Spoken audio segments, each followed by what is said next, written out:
10h midi, Sud Radio Média, Valérie Expert, Gilles Gansman. Bonjour à toutes et à tous, mercredi 26 septembre, bonjour Gilles. Bonjour Valérie. Et bon anniversaire Nicolas Charbonneau, bonjour. Merci Valérie. Merci d'être avec nous, vous êtes directeur des rédactions du Parisien aujourd'hui en France et nous allons parler des 80 ans du Parisien, le Parisien qui est... le journal de référence que tout le monde lit. Mais c'est vrai que moi c'est le premier que je lis le matin. Je lis toute la presse et je commence toujours par le Parisien. On va parler de ce numéro anniversaire. C'était dimanche dernier. Mais néanmoins, on peut retrouver les différents articles sur Internet. Et, vous avez réuni près de 80 personnalités sous l'œil de Nikos Aliagas. Vous m'avez dit qu'il avait été formidable. Il était formidable, Nikos. Il est arrivé. On connaît Nikos, animateur de télévision, mais on connaît moins et c'est pas un de ses petits talents. C'est un immense photographe, Nikos Aliagas. Il fait des expos. Il est arrivé des expos qui sont superbes en noir et blanc. Il a cette manière de photographier les visages, les attitudes, les mains.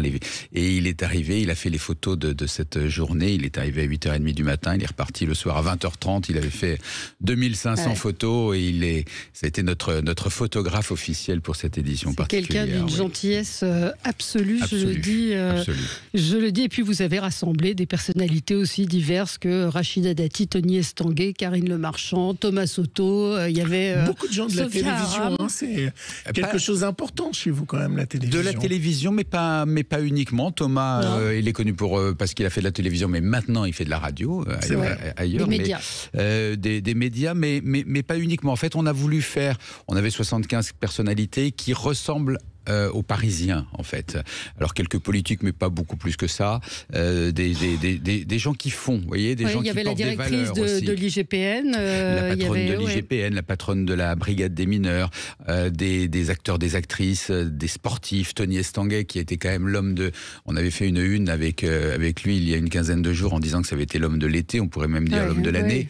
Et j'ai demandé à Tony de faire l'éditorial du journal ce jour-là, parce qu'on était sur un sondage où on rappelait la fierté, et donc voilà la fierté d'être français avec toutes ces jolies valeurs, tout ce qu'on a porté pendant tout l'été, notamment à l'occasion des Jeux Olympiques, et il nous a paru naturel que Tony Estanguet fasse cet éditorial. Mais il y avait aussi Alain Ducasse qui nous parlait de la fierté de la cuisine française, Patrick Bruel sur mais aussi Richard Malka sur les communautarismes, mais aussi Rachel Kahn, mais aussi... Mais est-ce qu'il y avait un invité de 80 ans ? Il n'y avait pas d'invité de 80 ans. En revanche... Un invité qui était né à la naissance du journal. Alors oui, ça pas loin. Mais surtout, 3 jours plus tôt, on a fait quelque chose d'assez formidable. Il faudra refaire. On a réuni, vous savez, on a aux Parisiens ce qu'on appelle le face au lecteur. Oui. C'est-à-dire une personnalité qui est interrogée par nos lecteurs, un panel de lecteurs. Et là, on s'est plié nous-mêmes à ce jeu où on a fait venir 120 lecteurs dans l'auditorium du Parisien. C'était mardi dernier.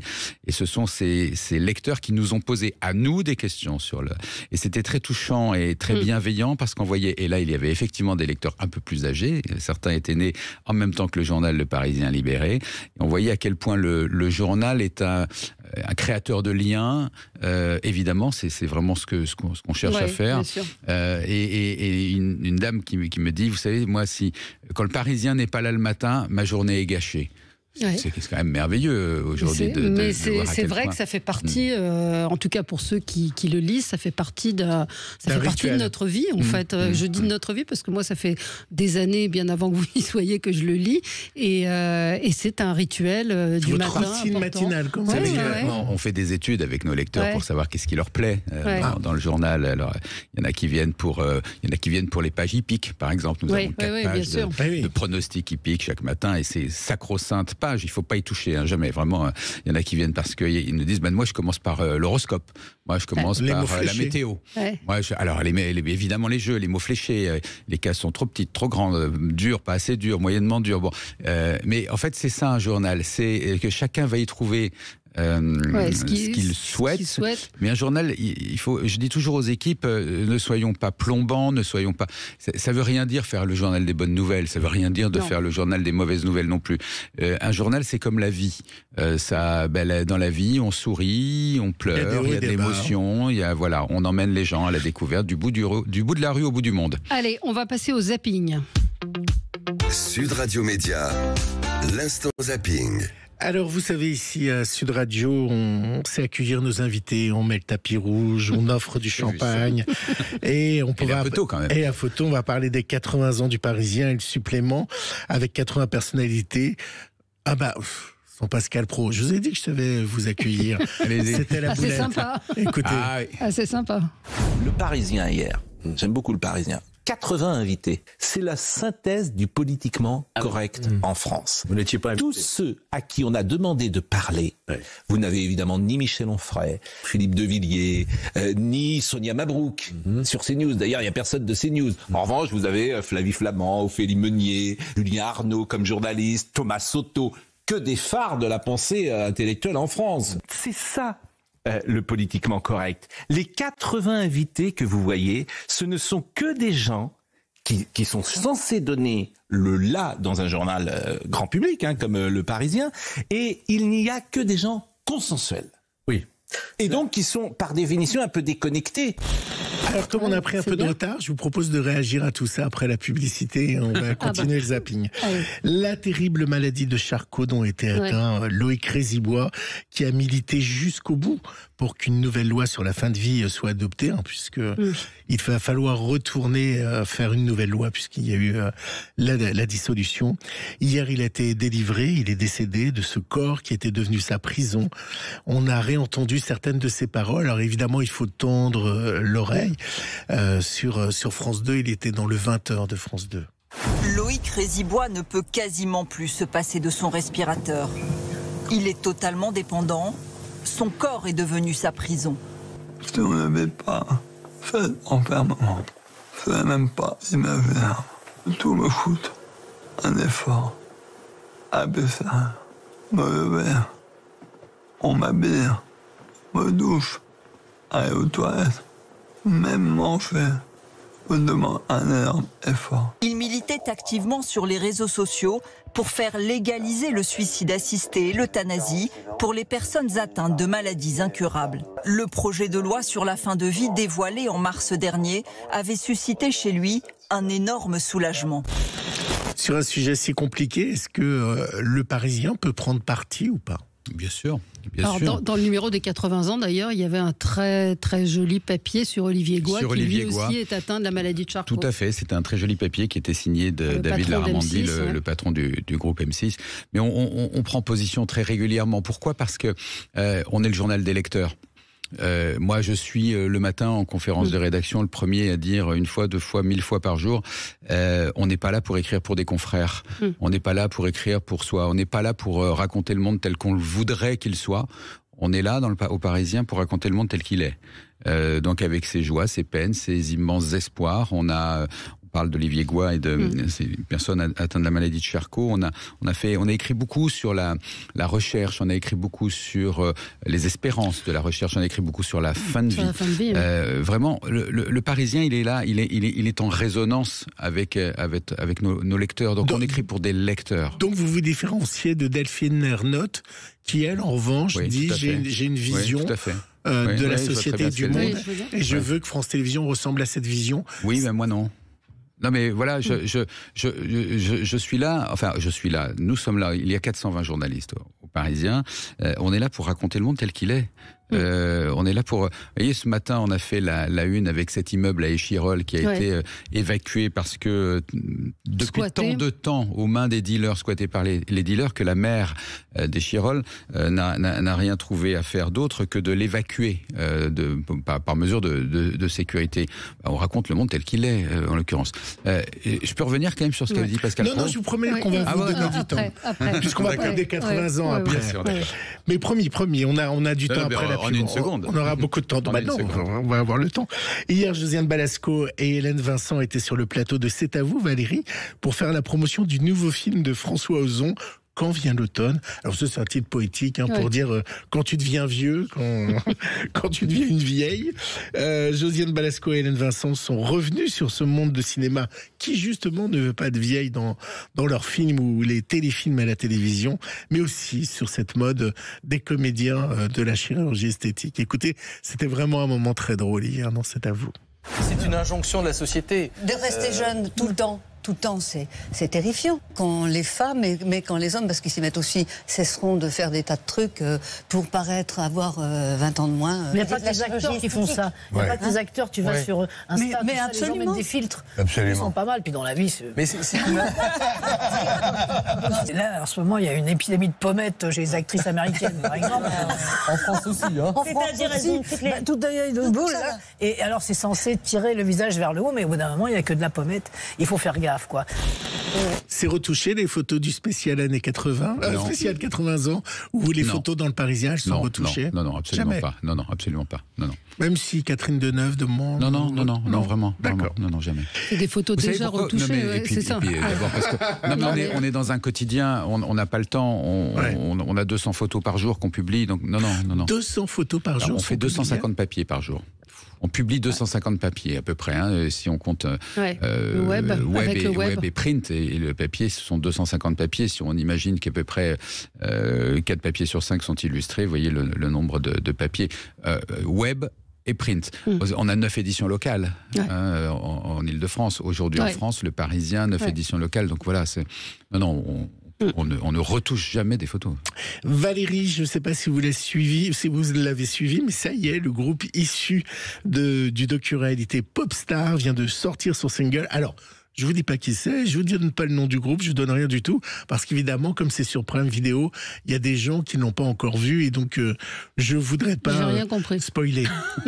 J'ai rien compris. Évidemment, c'est un truc moderne. Non, mais j'ai rien compris. Alors je redis, il y a le groupe issu de la Popstar. Vous savez ce que c'est, Popstar? Non. Ah bah oui, mais alors, Valérie, là, je sais ce que c'est, mais le groupe issu, c'est quoi? Le groupe qui a gagné? Bah oui, évidemment. Donc un groupe qui a gagné. D'accord, attendez. Ils forment un groupe. Il y a des candidats, et puis quand il y a 5 candidats, ils forment un groupe avec ce groupe. C'est Popstar. Les L5, c'était Popstar. D'accord, oui, j'ai compris. Donc des gagnants de Popstar ont composé un groupe, et donc c'est leur premier single. Exactement. Mais dedans, il y a quelqu'un de connu. Non, pas du tout, mais comme c'est sur Prime Video qu'il y a des gens qui n'ont pas encore regardé, c'est comme si je vous donnais la fin d'une fiction. Donc je ne veux pas vous donner le nom du titre, je ne veux pas spoiler ceux qui n'ont pas été sur Prime Video. Mais comme c'est sorti, je vous le mets. Comment on sait, tous les deux on a ça dans les veines, mais on se fait tout le temps de la peine. Si on se sépare, il faut... On est un petit peu en retard, donc on va abréger les souffrances, parce que en plus c'est très moche. C'est les gagnants. C'est moche. Allez, on se retrouve dans un instant pour parler des 80 ans du Parisien. À tout de suite. Qui est plus beau. Le 10h midi, Sud Radio Média. Valérie Expert, Gilles Gansman, Média. L'invité du jour. L'invité du jour, c'est Nicolas Charbonneau, directeur des rédactions du Parisien aujourd'hui en France. Et on fête les 80 ans du Parisien, numéro spécial, qui est paru dimanche dernier, mais dont vous pouvez retrouver les différents articles sur le site du Parisien. Sous l'œil de Nikos Aliagas, on l'a dit, 80 personnalités. Racontez-nous un peu. Avant, il voulait la réponse. 80 personnalités, mais pas sans Pascal Pro. Sans Pascal Pro, sans Sonia Mabrouk, sans Philippe de Villiers. Mais alors, qu'est-ce que vous faites? Alors, je retiens quand même dans l'intervention de Pascal Pro qu'il a dit « J'adore le Parisien », d'abord, quand même. Voilà. Non, mais en fait, on a pris des personnalités qui ressemblent aux Parisiens. Ça veut rien dire être consensuel. Moi, je suis de ceux qui disent la neutralité, ça n'existe pas. La neutralité, vous savez, porter en une information, c'est déjà ne pas être neutre. Voilà, la neutralité, je dis toujours que c'est mortifère, ne pas avoir d'avis, c'est l'assurance d'être transparent, et c'est surtout l'assurance que d'autres auront un avis à votre place. Non, en revanche, nous avons effectivement choisi des personnalités qui ressemblent aux Parisiens, qui sont des personnalités engagées, des personnalités qui portent des valeurs. On a des valeurs aux Parisiens. On a écrit noir sur blanc, on l'a gravé dans le marbre du Parisien une ligne éditoriale qui dit 3 ou 4 choses. Qui dit la première chose, on est des ardents défenseurs de la République. On est des ardents défenseurs de l'état de droit. On est des ardents défenseurs de la laïcité. On est plutôt européen. Ce qui n'est pas le cas de Sonia Mabrouk. Non, mais ce que je veux dire, c'est qu'on porte des valeurs. Et les gens qui étaient invités au Parisien, d'abord, on fera une deuxième édition et on verra qui on invitera la fois d'après. Mais c'est pas vrai qu'on est politiquement correct. Ça veut rien dire. On a été ça veut dire que l'extrême droite n'a pas forcément de page chez vous. Mais est-ce que vous avez vu des gens d'extrême gauche dans ces personnalités invitées? Je crois pas. Non, puis pour défendre le Parisien, vous avez des tribunes de Sophia Aram qui défend la laïcité. Qui défend la laïcité chez nous. Richard Malka qui était dans nos pages dimanche, quelqu'un qui, on peut dire, qu'il défend des choses. On était le premier et le seul, à ma connaissance, journal à faire il y a déjà 6 mois, c'était 2 mois après le 7 octobre, en pleine une, les visages des otages du Hamas en disant ne les oublions pas. Je ne crois pas qu'il y ait beaucoup de journaux qui aient fait ça. Juste préciser, quand vous dites qui représente le Parisien, c'est l'esprit du Parisien, c'est pas les habitants de Paris. Non, parce qu'il y a un auditeur qui dit les Parisiens, mais pas tous. Non, on ne parle pas des habitants de Paris. C'est qui représente le journal Le Parisien. Voilà. Le Parisien, le Parisien, il est né en août 44. Ouais. Il est né parce que c'était des compagnons du général de Gaulle qui, le 22 août 44, ont fait paraître ce journal 3 jours avant la libération. Et qu'ils ont appelé ça le Parisien libéré, qui est une belle histoire, qui était des républicains, des Européens convaincus, des compagnons du général de Gaulle. C'est cet esprit-là. Ça n'est surtout pas un journal réservé aux Parisiens. Et d'ailleurs, nous avons une version, c'est le même journal aujourd'hui en France. Voilà, c'est juste le nom qui change. Et on a 2 pages de différence parce qu'on va aussi proposer. Non, le regard sur l'information, l'actualité, les gens, les lecteurs, il est le même. Voilà. Il y a hors-série formidable avec les plus grandes unes du Parisien. Ça commence avec la première. Ça a été très difficile parce qu'on a mis, voilà, vous le trouverez dans tous les kiosques, un hors-série sur les 80 ans du journal avec un joli nom parce que c'est l'histoire d'un journal et un journal dans l'histoire. On a fait depuis le 22 août 44 plus de 25 000 unes. Et il a fallu en choisir 80 pour nos 80 ans. Donc autant vous dire que il a fallu faire un gros tri, mais c'était surtout un déchirement de se dire ça on peut pas garder, ça on peut pas garder. Votre top 3 c'est délicat ce que vous me demandez, mais moi j'aime les unes qui disent des choses, j'aime les unes qui portent des valeurs. Je parlais tout à l'heure de celle qu'on avait consacrée aux otages, ça me semble être une une importante à un moment donné. J'aime les unes qui rassemblent et qui... vous voyez par exemple une qui est passée un peu inaperçue, encore que le jour où Jane Birkin est morte, on a publié une très belle photo de Jane Birkin en titrant « Et nos larmes n'y pourront rien changer ». C'est une jolie une, vous voyez, c'est une jolie une. Et après, il y a des unes dans l'histoire qui sont incroyables. Vous le feuilletez, vous voyez, effectivement, la première une, le couronnement d'Élisabeth II, qu'on a accompagné d'une certaine manière du début à la fin, puisqu'on a eu une sur son couronnement et puis on a eu une qu'on a titrée et nous l'avions tant aimée parce que c'était un peu notre reine aussi, tout le monde se l'est un peu approprié. Il y a des unes, alors vous allez me dire c'est à chaque fois des morts, mais quand le général de Gaulle est mort, le Parisien titre « Le général est mort debout ». Et, il n'est pas mort debout, non, pas du tout. Non. Mais vous voyez, ça disait des choses. Il y a des unes incroyables qui portent des événements, évidemment des Coupes du Monde de foot qu'on emporte, les Jeux Olympiques. Quand à l'ouverture des Jeux Olympiques, on a titré joliment les Jeux se lèvent, avec une photo d'un lever de soleil, pas un coucher de soleil. C'était beaucoup plus difficile à avoir un lever de soleil sur la ville de Paris. Il y a des unes qui restent... Qui choisit le titre? Vous mettez à 15, à 10? Alors, non. Alors déjà, à quelle heure? Qui a le Final Cut aussi? Plein de questions. Plein de questions pour nos auditeurs. Il y a le Final Cut, c'est plutôt moi. Voilà, mais moi, ou en tout cas quelqu'un autour de moi à la direction. Voilà, mais tout ça se fait de façon collégiale. Et puis il y a des formes d'évidence aussi à un moment donné. Vous voyez, juste avant notre émission, j'ai commencé déjà à travailler. On a commencé déjà à travailler sur celle qui sera la une de demain. Mais en fait, c'est quoi? C'est une information, c'est une photo pour accompagner une information, c'est qu'est-ce qu'on va mettre à la une, parce qu'il y a ce qu'on appelle le fait du jour, mais il y a aussi d'autres... voilà. Une, ça peut pas être juste une info, il faut aussi donner envie... Oui, mais chacun a son... Vous les trouvez pas belles, les unes de Libé, quand elles occupent tout le journal sans d'autres accroches? Oui, ça dépend. Alors, ils le font en général, justement, quand il y a un décès, par exemple. Et on attend les unes de Libé à cette occasion-là, souvent. Et puis, parce qu'ils ont une manière à eux de faire des jeux de mots, ils sont très forts. Bon. Mais bon, voilà, c'est pas nous. Voilà. Et donc, nous, on donne aussi envie de... Il faut qu'il y ait de la politique, il faut qu'il y ait de l'économie, il faut qu'il y ait des spectacles, il faut qu'il y ait des loisirs, il faut qu'il y ait de la télévision, il faut qu'il y ait du fait divers. Voilà, c'est tout ça, c'est la vitrine du journal, la une. Et pour répondre à la question à quelle heure elle est faite, on esquisse des premières hypothèses de une vers 16h, 16-17h, et puis on peut la changer jusqu'à assez tard. On peut même changer tout le début du journal, ça nous arrive très souvent de changer le début du journal à 19h, 20h. On boucle à 22h30, 23h30, on peut même aller jusqu'à minuit. Quand il y a eu les attentats du Bataclan, vous avez pu réagir ou pas? Oui, bien sûr, mais bien sûr, on réagit. Vous savez, la force du Parisien, je le disais tout à l'heure, c'est qu'il y a 400 journalistes qui sont tous ultra mobilisés, qui comptent pas leur temps, il y a beaucoup de talent, des expertises.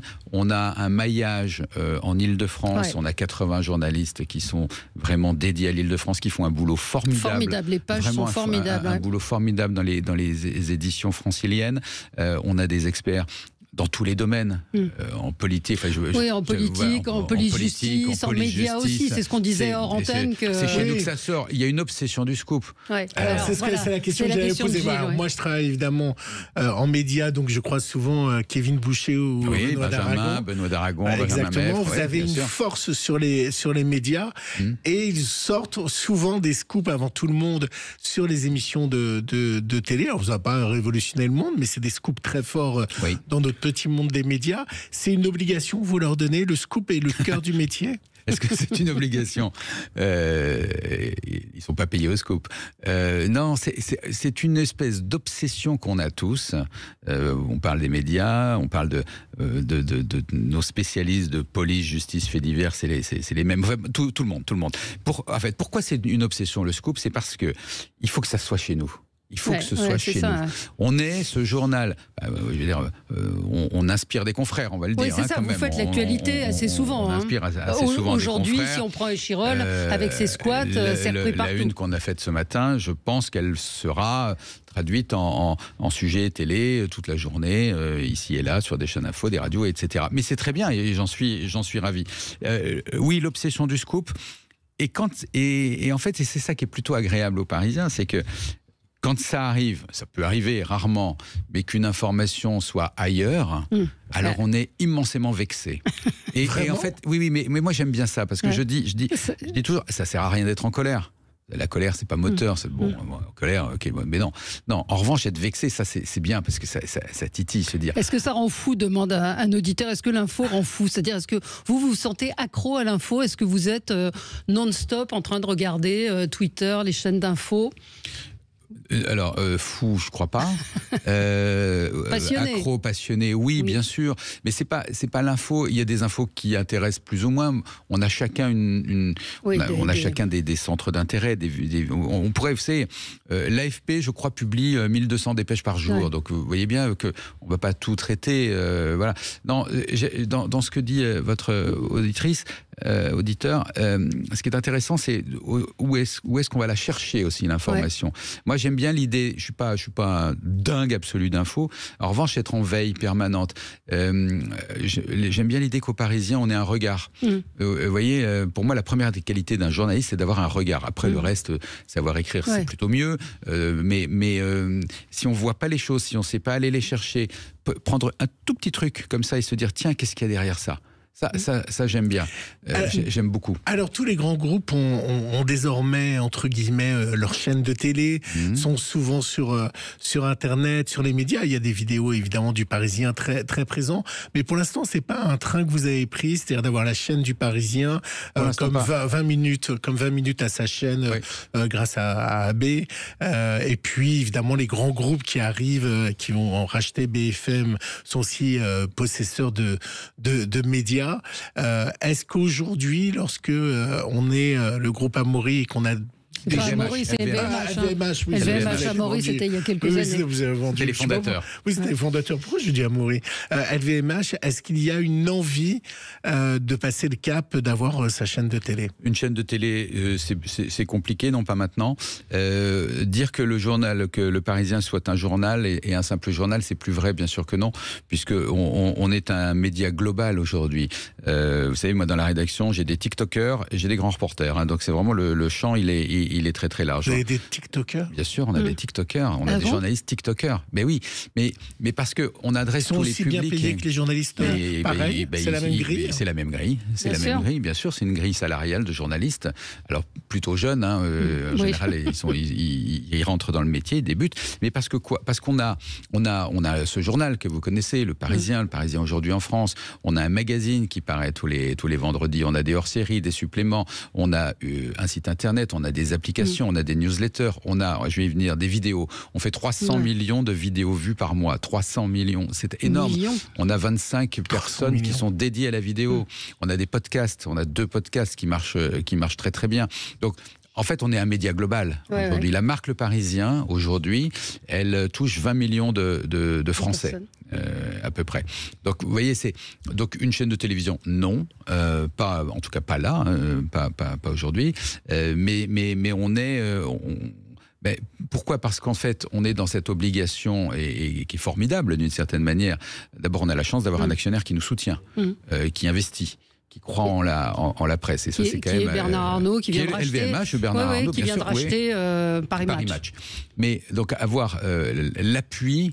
Et ça c'est puissant d'avoir un soutien à la presse. Alors je vais vous poser la question que j'avais. Mais je l'anticipe. Mais je l'anticipe. Est-ce que l'actionnaire intervient? Mais pas du tout. Non. Ah mais pas du tout. Non, mais pas du tout. Vous imaginez bien que, enfin, quand vous avez un groupe comme celui-ci derrière nous, il va pas s'amuser, si je puis dire, à nous dire vous allez faire ça et pas ci, tel fait divers et pas celui-ci. Non, mais si vous demandez vous la faites ou pas? J'ai posé la question à Geoffroy Lejeune qui m'a dit est-ce que Bolloré vous appelle pour mettre une il a dit oui, que ça le gênerait pas. Vous, ça vous gênerait? Et ça n'arrive pas. Non, parce que en fait, c'est très séparé, c'est ça? Alors c'est très séparé et surtout, encore une fois, j'ai parlé de nos valeurs tout à l'heure. Je crois que ce sont des valeurs qui sont plutôt portées par le groupe qui nous soutient, et donc il y a pas de sujet. Sincèrement, il n'y a pas de sujet. 80 ans, vous serez là pour fêter les 100 ans? Je crois pas, non. Donc sur un article en ce moment, on parle de taxer les riches. Il n'aura aucune influence sur l'article que vous ferez sur les décisions du gouvernement sur taxer les riches. Non. Voilà, la question a été posée, la réponse a été faite. Voilà. Mais parce qu'on va le faire aussi à la manière du Parisien. Ça, c'est factuel. Ça veut dire quoi, taxer?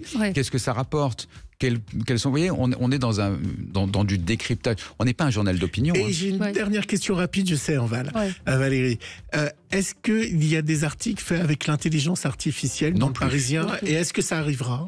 Non, je ne crois pas. Je pense que, en revanche, dire que l'intelligence artificielle ne passera pas par nous, ce serait une grave erreur. Parce qu'on voit, parce qu'on voit à quel point ça peut être une formidable aide au raisonnement, une formidable aide à mille choses. Je dis toujours, c'est une forme d'exhausteur d'intelligence humaine, l'intelligence artificielle.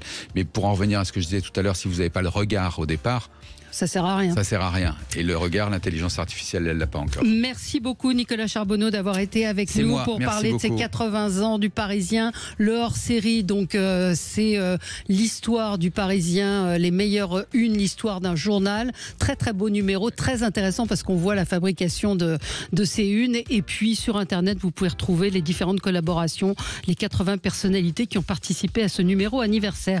Dans un instant, alors là, je vous le conseille absolument. C'est l'histoire de Valdimir, c'est ce beluga qui est mort, hélas, le 30 août dernier.